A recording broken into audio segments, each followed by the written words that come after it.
నమస్తే, నేను Yogita. Welcome to సత్యాగ్రహి. ఎన్నికల వేదికలెక్కితే కాంగ్రెస్ బీజేపీ నేతలు ఒకరినొకరు తిట్టుకునే తిట్లు చూస్తే బాబోయ్, వీళ్ళిద్దరికి అస్సలు పడదు అనుకుంటారు జనాలు. కానీ తెర వెనక కథ వేరేలా ఉంది. ఒకరి ఐడియా, ఇంకొకరి అప్రూవల్. ఒకరి భూములు, ఇంకొకరి పరిహారం. అవును, సిమెంట్ కార్పొరేషన్ ఆఫ్ ఇండియా మూతపడి కోలుకోలేని దెబ్బతిన్న ఆదిలాబాద్ జిల్లాపై ఇప్పుడు ఇండస్ట్రియల్ పార్క్ పేరుతో ఒక భారీ పొలిటికల్ స్కెచ్ పడింది. 10,000 ఎకరాల పార్క్ వెనక దాగున్న వేల కోట్ల ల్యాండ్ సీక్రెట్ ఏంటి? బ్యాంకుల్లో తాకట్టు పెట్టిన భూములు రాత్రికి రాత్రే బినామీల చేతుల్లోకి ఎలా మారాయి?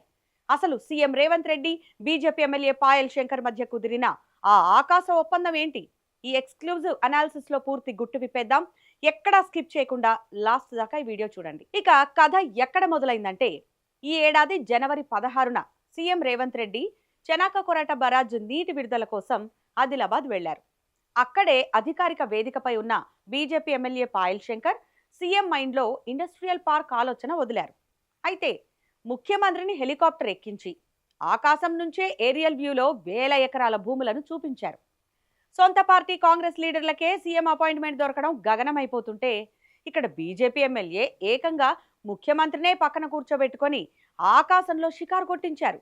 సార్, కింద కనిపిస్తున్న అడవులు, గుట్టలు, భూములు చూసారా?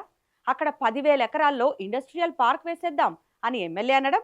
Okay, done. విమానాశ్రయం కడుతున్నాం కదా, విమానాలు ఎక్కడానికి మనుషులు కావాలి, కాబట్టి ఇండస్ట్రియల్ పార్క్ తెచ్చేద్దాం అని సీఎం గ్రీన్ సిగ్నల్ ఇచ్చేయడం చకచకా జరిగిపోయాయి. పలుపుతాడు కోసం ఏకంగా బర్రెన కొన్నట్టుందయ్యా ఈ వ్యవహారం అని పారిశ్రామికవేత్తలే ముక్కున వేలేసుకుంటున్నారు. అసలు ఈ 6,000 ఎకరాలు సేకరిస్తున్న భూముల వెనకున్న అసలు ట్విస్ట్ ఏంటో తెలుసా?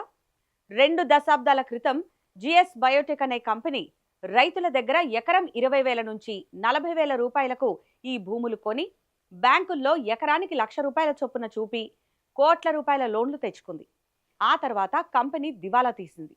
ఈడీ రంగంలోకి దిగి ఆస్తులను అటాచ్ చేసింది. చివరికి నేషనల్ కంపెనీ లా ట్రిబ్యునల్ ఈ వేలం పెడితే బెంగళూరుకు చెందిన ఎక్స్ ఫ్యాక్టర్ కమల్ ట్రేడర్స్ అనే సంస్థ 40 కోట్ల రూపాయలకు ఈ 2,200 ఎకరాలను దక్కించుకుంది. అంటే చట్ట ప్రకారం ఈ భూమి బెంగళూరు కంపెనీది. కానీ ఇక్కడే మన లీడర్ల తెలివితేటలు బయటపడ్డాయి.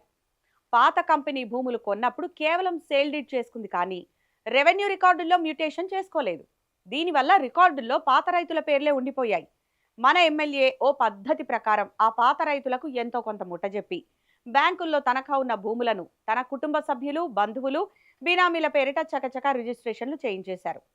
4 లక్షల విలువ చేసే భూమిని ప్రభుత్వం ఇండస్ట్రియల్ పార్క్ కోసం సేకరిస్తే ఎకరానికి 18 లక్షల చొప్పున 100 కోట్ల పరిహారం నేరుగా జేబుల్లోకి వస్తుందన్నమాట. ఎంత ప్లాన్, ఎంత స్కెచ్! ఈ కథ ఇంతటితో ఆగలేదు. ఇందులో సరికొత్త క్యారెక్టర్ ఎంటర్ అయింది. అదే డెక్కన్ సిమెంట్స్. కాంగ్రెస్ ప్రభుత్వం వచ్చాక ఈ కంపెనీ పేరు తరచూ వినిపిస్తోంది. ఎమ్మెల్యే పాయల్ శంకర్ కొడుకు పాయల్ శరత్ కుమార్, అలాగే ఆయన బంధువుల పేరిట ఉన్న ఈ వివాదాస్పద తనఖా భూములు ఈ మధ్య కాలంలో చకచకా డెక్కన్ సిమెంట్స్ కంపెనీ పేరు మీదకు బదిలీ అయిపోయాయి.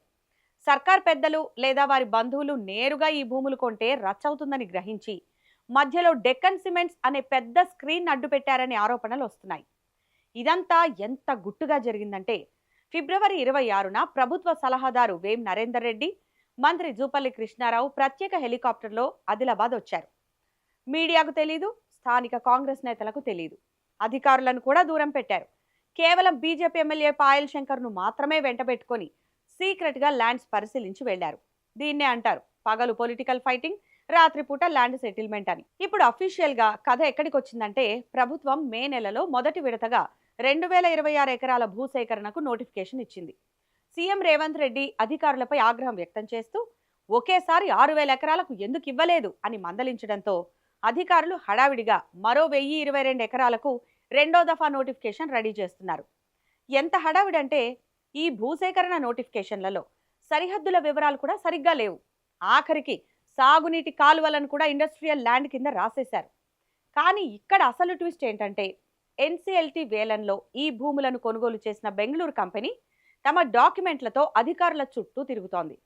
రేపొద్దున ఈ కంపెనీ కోర్టుకు వెళ్లి స్టే తెస్తే ఈ 10,000 కోట్ల ఇండస్ట్రియల్ పార్క్ ప్రాజెక్టు భవిష్యత్ ఏంటి? లేఅవుట్ డెవలప్మెంట్ పేరిట ఖర్చు చేసే వేల కోట్ల ప్రజాధనం బూడిదలో పోసిన పన్నీరేనా? ఇవన్నీ తెలిసినా సర్కార్ పెద్దలు ఎందుకు ముందుకు వెళ్తున్నారు అంటే, ఇక్కడ లక్ష్యం ఆదిలాబాద్ అభివృద్ధి కాదు, ఇండస్ట్రియల్ పార్క్ పేరుతో పరిహారాన్ని, టెండర్లను పలహారంగా పంచుకోవడమేనా అని ప్రజలు ప్రశ్నిస్తున్నారు. మరి కాంగ్రెస్ బీజేపీ నేతల ఈ జుగల్బందీపై, ఆదిలాబాద్ భూ సేకరణపై మీ అభిప్రాయాన్ని ఈ వీడియో కింద కామెంట్ చేయండి. అలాగే ఈ విశ్లేషణ మీకు నచ్చితే లైక్ చేయండి, షేర్ చేయండి. మరిన్ని పొలిటికల్ అప్డేట్స్ కోసం ఇప్పుడే మన ఛానల్ని సబ్స్క్రైబ్ చేసుకోండి. Thanks for watching.